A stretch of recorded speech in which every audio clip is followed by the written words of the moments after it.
الحمد لله رب العالمين والعاقبة للمتقين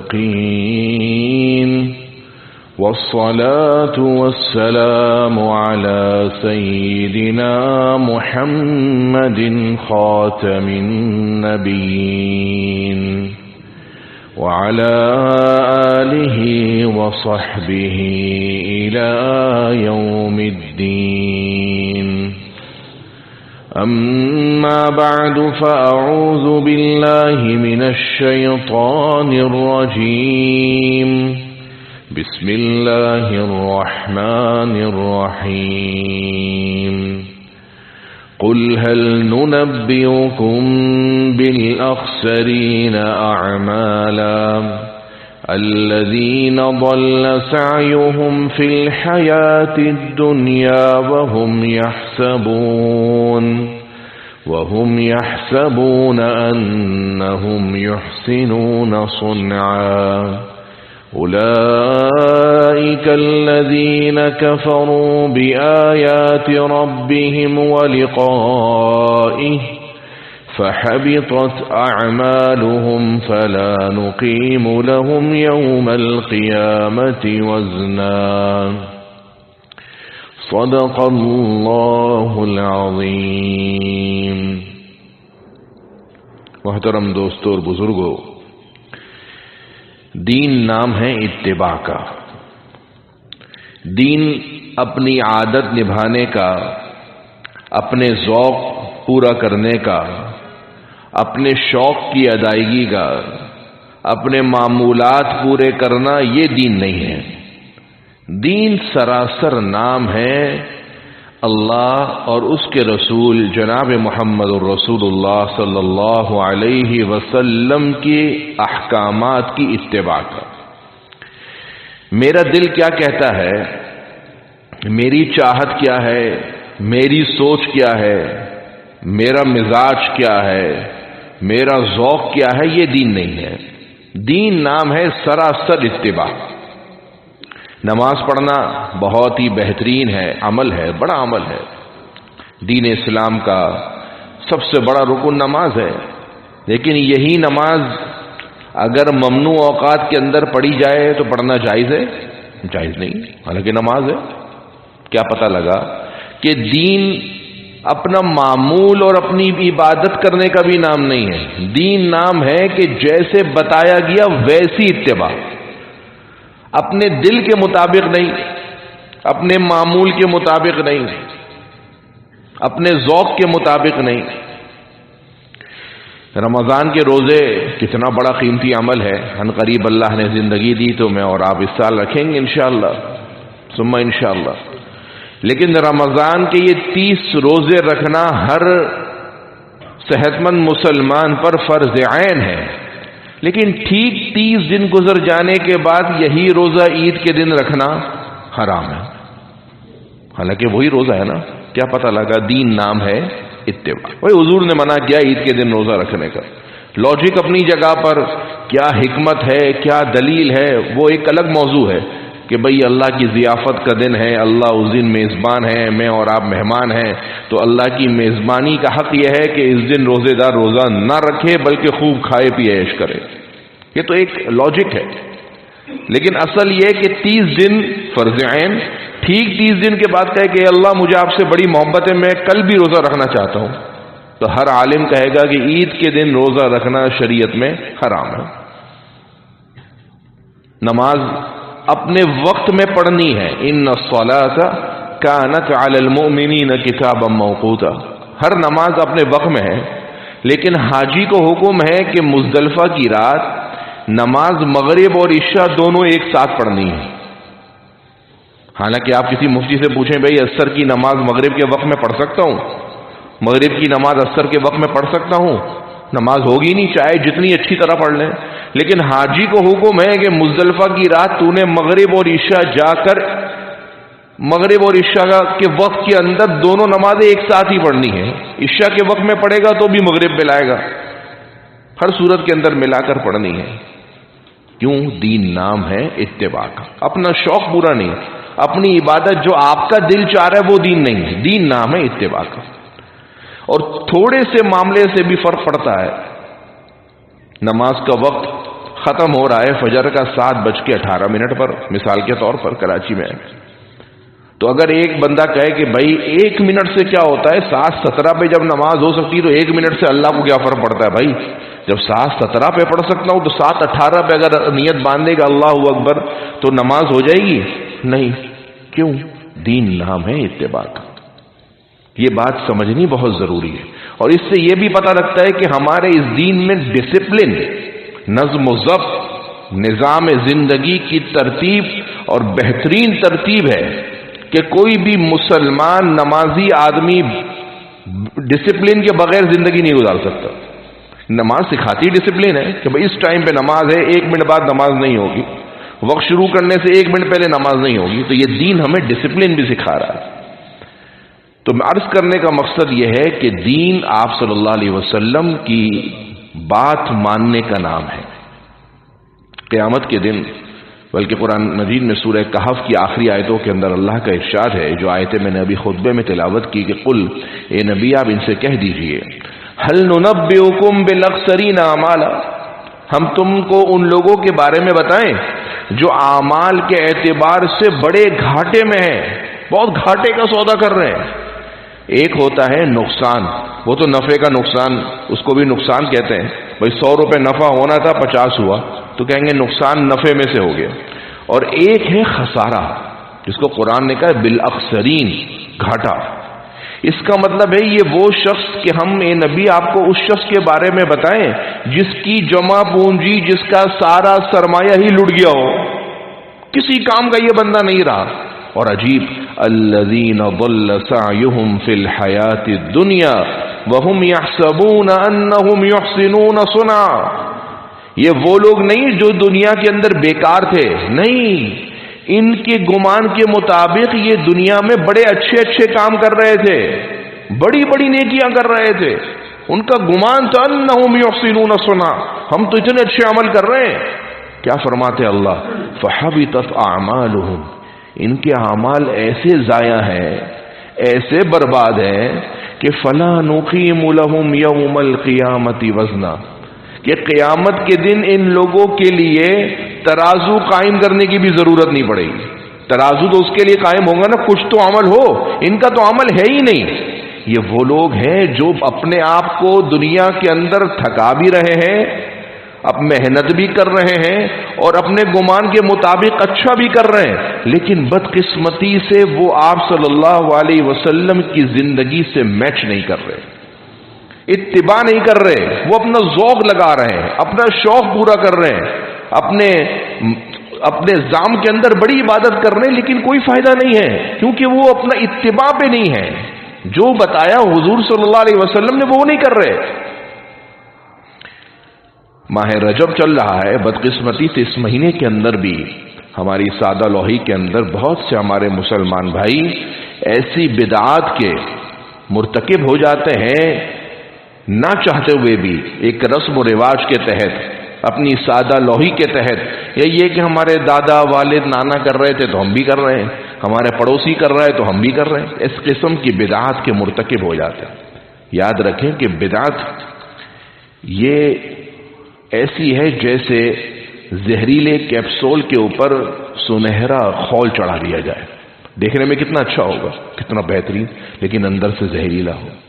بدعت ایسی چیز ہے جو دیکھنے میں بڑی اچھی ہوتی ہے، بندہ نماز پڑھ رہا ہے، روزے رکھ رہا ہے، خاص عبادت کر رہا ہے، لیکن وہ عبادت اپنے گمان کے مطابق کر رہا ہے، حضور کی زندگی سے اتباع کر کے نہیں کر رہا، تو اسی کو تو بدعت کہتے ہیں. سنت نام ہے حضور سے محبت حضور کے طریقے کے مطابق، اور بدعت نام ہے حضور سے محبت اپنے اپنے طریقوں کے مطابق. میرا دل جیسے چاہ رہا ہے میں ویسے محبت کر رہا ہوں، جیسے جس کا دل چاہ رہا ہے وہ ویسے محبت کر رہا ہے. تو ماہ رجب، اس کے بارے میں یہ بات ذہن میں رہے کہ یہ اشہر حرم میں سے ہے. ان عدت الشہور عند اللہ 12 شہرا، جب سے اللہ نے آسمان اور زمین بنائے ہیں تو مہینوں کی تعداد اللہ نے 12 رکھی ہے، اور فرمایا اللہ نے کہ منہا اربعۃ حرم، اس کے اندر 4 مہینے ایسے ہیں جو بڑے احترام والے ہیں. اور ان کا احترام ایسا مسلم ہے کہ حضرت ابراہیم علیہ السلام کے زمانے سے وہ 4 مہینوں کا احترام زمانہ جاہلیت تک باقی تھا. اس میں کچھ کمی بیشی وہ کرتے تھے، قرآن میں اس کا تذکرہ ہے، لیکن عمومی طور پر اس کا احترام بڑا تھا ان 4 مہینوں کا. ان 4 مہینوں میں سب سے پہلا مہینہ رجب المرجب کا ہے، جس کے اندر میں اور آپ اس مہینے کے اندر ہیں. اس مہینے کے اندر یاد رہے کہ ایک عبادت ہے روزے کی. روزے کی عبادت کا مطلب یہ ہے کہ آپ صلی اللہ علیہ وسلم نے اس مہینے میں روزے رکھے ہیں، اس مہینے میں روزہ رکھنے کی ترغیب دی ہے، لیکن کوئی خاص اسپیسیفکلی کسی متعین دن میں روزہ رکھنا رجب کے مہینے میں یہ شرعاً منع ہے. آپ صلی اللہ علیہ وسلم رجب کے مہینے میں روزہ رکھتے تھے. بالکل ابو داود کی روایت ہے کہ آپ صلی اللہ علیہ وسلم کے پاس ایک شخص آیا اور کہنے لگا کہ میں روزہ رکھنا چاہتا ہوں. حضور نے فرمایا کہ ہر مہینے میں 1 دن رکھ لیا کرو. بولا نہیں مجھے اور دیں. آپ نے فرمایا ہر مہینے میں 3 دن رکھ لیا کرو. بولا اور اضافہ کریں. تو آپ صلی اللہ، لمبی حدیث ہے، خلاصہ یہ کہ آپ صلی اللہ علیہ وسلم نے فرمایا کہ اشہر حرم کے اندر کبھی روزہ رکھ لیا کرو اور کبھی روزہ چھوڑ دیا کرو. تو یہ رجب المرجب اور اگلا مہینہ شعبان، یہ مہینہ روزوں کا ہے. روزوں کا مطلب یہ ہے کہ اس مہینے کے کسی خاص دن روزے کا کوئی ثبوت نہیں ہے. 22 رجب کو، 27 رجب کو، اگر کوئی شخص کسی خاص دن روزہ رکھے گا تو وہ بدعت ہے. خاص دن نہیں رکھتا اس مہینے میں، کبھی بھی ثواب کی نیت سے رکھ لیتا ہے. تو صحابہ بھی رکھتے تھے، اکابرین اسلاف بھی رکھتے تھے، اور آپ صلی اللہ علیہ وسلم سے بھی ثابت ہے وہ رکھ سکتے ہیں. لیکن کوئی خاص دن متعین کر کے روزہ رکھنا، اس کی کوئی فضیلت قرآن اور حدیث کے اندر اور سنت سے اور نصوص سے ثابت نہیں ہے. دوسری بات یہ ہے کہ 22 رجب کو ایک رسم منائی جاتی ہے، کنڈوں کی رسم جسے کہتے ہیں. کنڈوں کی رسم، اس کے اندر چراغا بعض لوگ کرتے ہیں. ایک بدعت کی ایک تعریف یہ بھی ہے کہ بدلتی رہتی ہے، سنت کبھی بدلتی نہیں ہے. اب امام صاحب مؤذن صاحب اذان دیں گے تو یہ وہی اذان ہے جو آج سے 1400 سال پہلے حضور کے زمانے سے دی جا رہی تھی. کوئی فرق نہیں ہے اس کے اندر، کبھی نہیں بدلے گی. جب بدلے گی آپ سمجھ جائے بدعت ہے، یہ بدلے گی نہیں، اور تا قیامت انشاءاللہ ایسے ہی جاری و ساری رہے گی. بدعت وہ ہے جو ہر زمانے میں، ملکوں میں، شہروں میں بدلتی رہے گی. اب 22 رجب کو جو کنڈوں کی رسم ہے، کسی زمانے میں چراغا ہوتا تھا، اب لوگ اس کے اندر کچھ حلوے پکا لیتے ہیں، کوئی مخصوص جو ہے کھانے بنا لیتے ہیں، اور اس کو خوشی کا دن سمجھتے ہیں. اور یوں کہتے ہیں کہ بھائی اس دن حضرت امام جعفر صادق رحمۃ اللہ علیہ کی پیدائش ہوئی. بہت بڑے عالم تھے، بہت بڑے اللہ والے تھے، تو ان کی پیدائش کی خوشی کے اندر ہم منا رہے ہیں. حالانکہ مورخین نے لکھا ہے کہ امام جعفر صادق، حضرت جعفر صادق رحمۃ اللہ علیہ کی جو پیدائش ہے وہ 8 رمضان 80 ہجری کے اندر ہوئی ہے، تقریباً 80 یا 83 ہجری میں، اور انتقال 150 ہجری کے اندر ہوا ہے. لیکن لوگ 22 رجب کو حضرت جعفر صادق کی طرف منسوب کر کے اس کو کنڈوں کی رسم کے طور پہ مناتے ہیں، حالانکہ اس کا حضرت جعفر صادق رحمہ اللہ سے کوئی تعلق نہیں ہے. بلکہ در حقیقت یہ 22 رجب کنڈوں کی رسم دشمنان صحابہ نے اور صحابہ کے دشمنوں نے حضرت امیر معاویہ رضی اللہ عنہ کی وفات کی خوشی کے اندر منائی ہے. 22 رجب حضرت امیر معاویہ رضی اللہ عنہ کی وفات کا دن ہے. تو صحابہ کے دشمن اس دن کو خوشی کے طور پر مناتے تھے، لیکن جب یہ رسم شروع ہوئی تو اس وقت لوگ اس کا برملا اظہار نہیں کرتے تھے. اندر اندر تو کہتے تھے کہ حضرت امیر معاویہ آج وفات پا گئے تھے، ان کی خوشی میں منا رہے، لیکن برملا اعتراف نہیں کر سکتے تھے لوگوں کے خوف سے. تو اس وقت خاموشی سے یہ رسم بن گئی، اور آج تک یہ رسم بنتی چلی آ رہی ہے. لوگ سمجھ کے کنڈوں کی رسم منا رہے ہیں، لیکن در حقیقت اس کی ابتدا حضرت امیر معاویہ رضی اللہ عنہ کی وفات کی خوشی میں دشمنان صحابہ نے اس کی بنیاد رکھی تھی. تو یہ کنڈوں کی رسم جو ہمارے ہاں ہمارے علاقوں میں مخصوص چیز کھلانا پلانا یا مخصوص عبادت کی ادائیگی 22 رجب کو، اس کا کوئی ثبوت شرعاً نہیں ہے. تیسری بات، 27 رجب یہ بھی ایک بڑی مشہور رات ہے، اور مشہور قول کے مطابق 27 رجب کو آپ صلی اللہ علیہ وسلم کو معراج کا سفر پیش آیا تھا. تو اس خوشی کے اندر اس رات کو ہمارا ایک بہت بڑا طبقہ عظمت والی رات سمجھتا ہے۔ پہلی بات تو یہ ہے کہ کیا واقعتاً 27 رجب کو شب معراج ہوئی ہے؟ تو اس کا جواب ہے نہیں۔ آپ صلی اللہ علیہ وسلم کو معراج راجح قول کے مطابق نبوت ملنے کے تقریباً 5 سال بعد ہوئی ہے، لیکن کس مہینے میں ہوئی ہے، کس تاریخ میں ہوئی ہے، اس کے اندر خود صحابہ کا آپس میں اختلاف ہے۔ عید کا دن کب ہے؟ صحابہ کا کوئی اختلاف نہیں ہے، بھائی 30 رمضان یا 29 رمضان کے بعد عید ہے، 10 ذوالحجہ کو عید الاضحیٰ ہے، رمضان شروع کب ہوتا ہے، کوئی اختلاف ہے اس کے اندر؟ کوئی اختلاف نہیں، کسی صحابی سے کوئی اختلاف نہیں۔ تو اس بات میں اختلاف کیوں ہے شب معراج میں کہ کس تاریخ کو ہے؟ وجہ یہ ہے کہ اس رات کی اہمیت صرف اس رات کو تھی جس رات آپ صلی اللہ علیہ وسلم نے یہ معراج کا سفر کیا ہے، اس کے علاوہ اس بطور رات اس دن کو منانا صحابہ کے زمانے میں کوئی حیثیت تھی نہیں۔ جب صحابہ کے زمانے میں کوئی حیثیت تھی نہیں تو اس دن کی تعین بھی نہیں ہوئی۔ جب دن متعین نہیں ہوا تو کسی دن متعین کر لینا کیا بات ہوئی؟ کوئی دن ہی متعین نہیں ہے، بلکہ ایک قول کے مطابق تو آپ صلی اللہ علیہ وسلم کو سفر معراج ربیع الاول کے مہینے میں ہوا ہے، ایک قول کے مطابق شعبان میں ہوا ہے، ایک قول کے مطابق رجب کے شروع میں ہوا ہے، ایک قول کے مطابق رجب کے دوسرے عشرے میں ہوا ہے، اور ایک قول یہ بھی ہے کہ 25 رجب کو ہوا ہے، ایک قول یہ بھی ہے کہ 27 رجب کو ہوا ہے۔ مشہور ہماری عوام میں تھوڑا ٹائم پہلے 27 رجب مشہور ہو گیا کہ بھائی 27 رجب شب معراج ہے، لیکن مورخین اور محققین کے مطابق یہ رات شب معراج کی ہے ہی نہیں۔ لیکن اگر لیٹ سپوز یہ اعلیٰ سبیل تسلیم ہم مان بھی لیں کہ چلو 27ویں شب معراج ہی ہے، تو شب معراج کی رات اگر یہ عظمت والی یا فضیلت والی ہوتی تو آپ صلی اللہ علیہ وسلم معراج کے واقعے کے بعد 15 سال دنیا میں تشریف رکھیں۔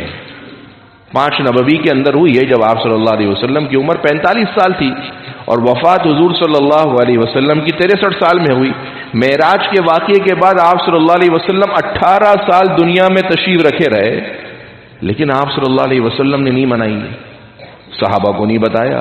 پھر صحابہ، خلفائے راشدین، اس کے بعد دیگر خلافت امویہ، خلافت عباسیہ، کسی کو اس کے بارے میں نہیں گزرا۔ یہ اچانک جو سال ہر سال گزر جانے کے بعد کوئی بندے نے منانی شروع کر دی اور وہ ایک رسم اور رواج اور بدعت بن گئی اور آج تک چلتی ہوئی آ رہی کہ 27ویں شب کو شب معراج ہے۔ یاد رہے کہ صحابہ کرام رضوان اللہ علیہ مجمعین ہم سے زیادہ عبادت اور دین کے خیر خواہ اور حریص تھے، مجھ سے اور آپ سے زیادہ نیکی کرنے والے تھے۔ اگر یہ نیکی ہوتی یا کوئی قیمتی رات ہوتی تو صحابہ ہم سے پہلے مناتے اور اس میں کوئی اختلاف بھی نہیں ہوتا، لیکن نہ صحابہ نے منایا، نہ حضور نے منایا، نہ اس کے بعد ہمارے بڑوں نے اور صحابہ نے منایا۔ یہ اس بات کا ثبوت ہے کہ اس رات کی کوئی فضیلت نہیں ہے۔ لیکن معراج کا واقعہ اس کا انکار نہیں ہے، معراج کا واقعہ تو ہوا ہے، اور یہ بات بھی ذہن میں رکھیں کہ معراج کے واقعے کا انکار کہ آپ صلی اللہ علیہ وسلم مسجد حرام سے مسجد اقصی کی طرف گئے، سورۃ الاسراء کی پہلی آیت میں اس کا تذکرہ ہے، اور جو شخص معراج کا منکر ہے کہ معراج کے واقعے کو تسلیم نہیں کرتا قرآن کی اس نص قطعی سے، ایسا شخص کافر ہے اور دائرہ اسلام سے خارج ہے۔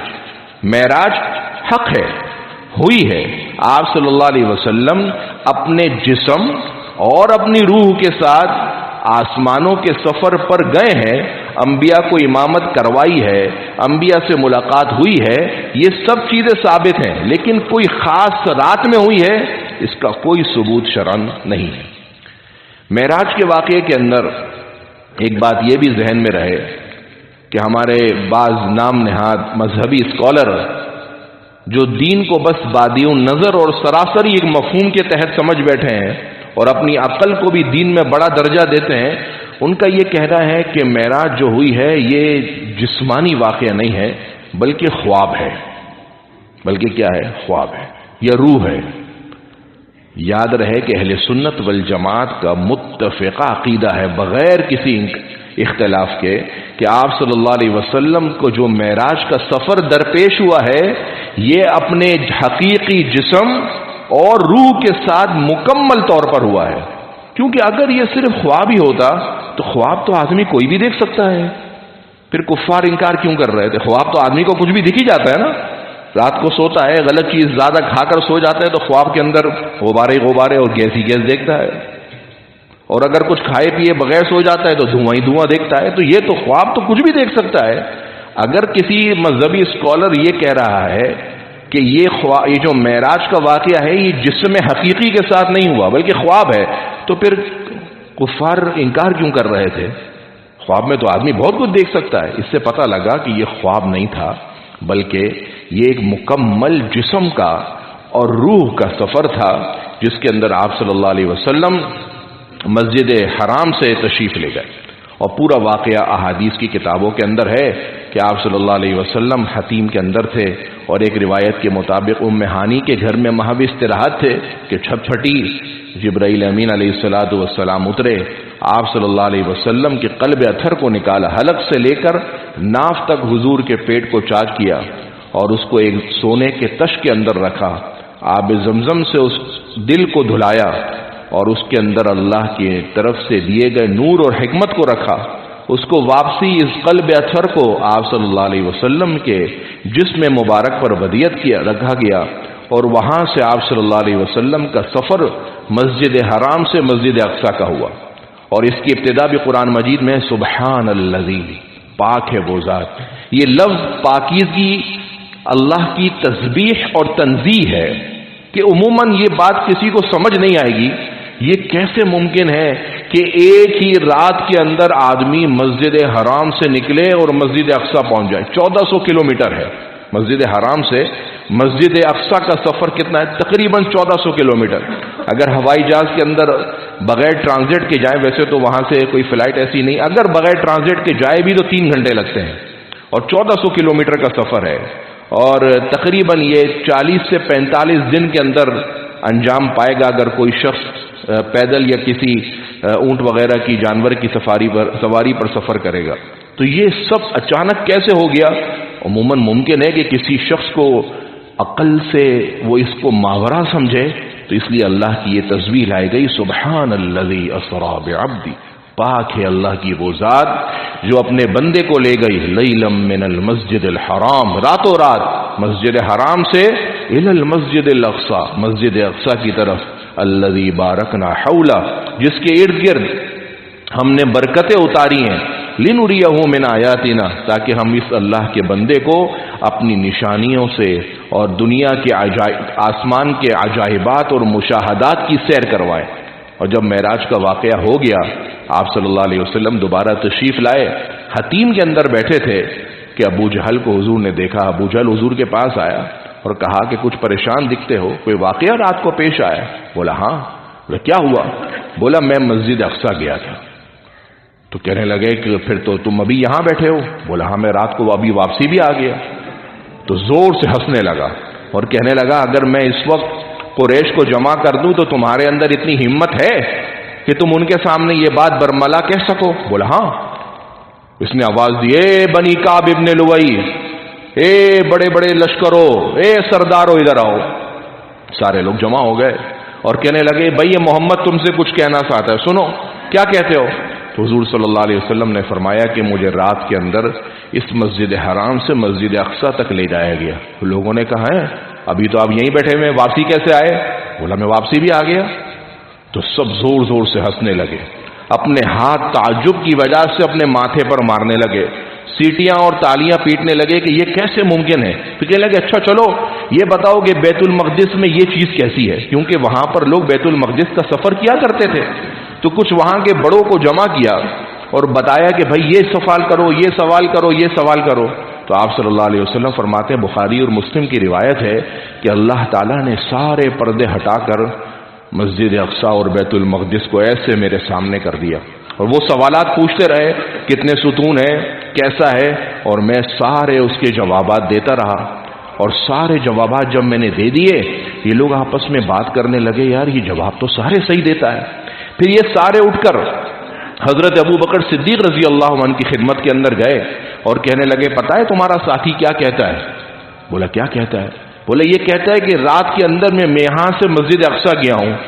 تو ابو بکر صدیق رضی اللہ عنہ نے کہا کہ اگر یہ کہنے والا محمد الرسول اللہ صلی اللہ علیہ وسلم ہے تو اس کی بات سچی اور پکی ہے اور وہ اپنی بات میں کھرا ہے، اور اس کی بات میں کوئی انکار کی اور شک کی کوئی گنجائش اور مجال نہیں. اسی واقعے کے بعد سے حضرت ابو بکر صدیق رضی اللہ عنہ کا لقب صدیق پڑ گیا. سچ کہ بھائی کوئی برملا بالکل کہہ دیا کہ اگر اس نے دیکھا ہے حضور نے تو یہ بالکل صحیح ہے. تو معراج کا واقعہ پیش آیا ہے لیکن کس رات میں آیا ہے اس کا کوئی ثبوت نہیں ہے. لہذا اس ماہ رجب کو جتنا شریعت نے سمجھایا ہے اور جتنا دین نے ہمیں بتایا اسی کے مطابق بنائے کہ کوئی روزہ مخصوص ثابت نہیں ہے, کوئی دعا مخصوص ثابت نہیں ہے, کوئی مخصوص نماز 1000ویں کا روزہ, صلاۃ الرغائب پہلی رکعت میں یہ کر لیں تو یہ ہو جائے گا, کچھ بھی ثابت نہیں ہے. کوئی مخصوص عبادت اس مہینے کی نہیں ہے. اس مہینے کے اندر اپنی سہولت سے آپ کو روزہ رکھنا ہے تو روزہ رکھنے کی ترغیب ہے, لیکن اس کے اندر غلو یعنی رکھنا ضروری ہے تو وہی عمل بدعت بن جائے گا. اور اس واقعے کے اس رجب کے مہینے کے اندر جو عموماً شب معراج کو ایک مخصوص رات کے طور پہ منایا جاتا ہے یہ بھی شرعاً بدعت کے زمرے میں آتی ہے, لیکن معراج کا سفر حق ہے اور بالکل درست ہے, اور اس میں پورے سفر کی ایک مخصوص داستان ہے. اگر اللہ نے صحت, زندگی اور عافیت دی تو اگلے جمعے معراج کے میں پورے واقعے کو قرآن و سنت سے ثابت کروں گا اور بتاؤں گا کہ آپ صلی اللہ علیہ وسلم کس طریقے سے معراج کے سفر شروع سے آخر تک اس واقعے کو انشاءاللہ اگلے جمعے بیان کروں گا, اور اللہ نے زندگی, صحت اور عافیت دی. وآخر دعوانا ان الحمد للہ رب العالمین.